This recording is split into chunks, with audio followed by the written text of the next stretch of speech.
Welcome to Devotional Daily. Today is March 14. Our title is Misplaced Faith. Then you will know that I am the Lord, for they shall not be ashamed who wait for me. Isaiah 49, verse 23.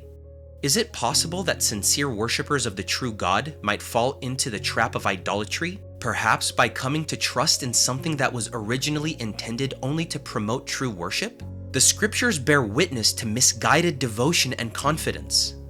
Consider the following text that comes from Numbers 21, verse 8 and 9. The Lord said to Moses, "Make a snake and put it up on a pole. Anyone who is bitten can look at it and live." So Moses made a bronze snake and put it upon a pole. However, later on, Hezekiah, the great spiritual reformer of the kingdom of Judah, broke into pieces the bronze snake that Moses had made.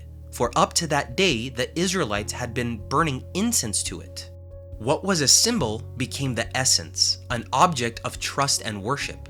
On another occasion, the Jews blindly trusted in their Davidic kings and Aaronic priests to save them from invaders, saying, "This is the temple of the Lord, the temple of the Lord, the temple of the Lord."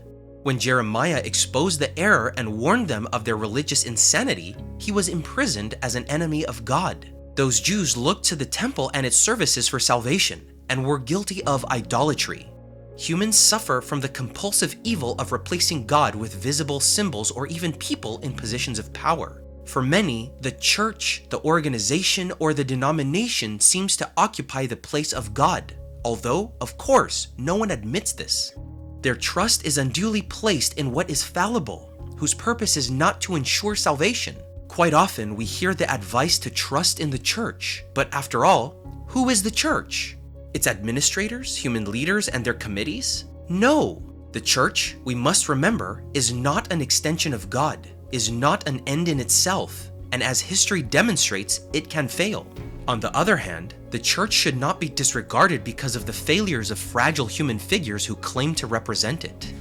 Infinitely better is to indicate that people trust in God, in His wisdom, His ways, His power, His grace, and His sovereign will.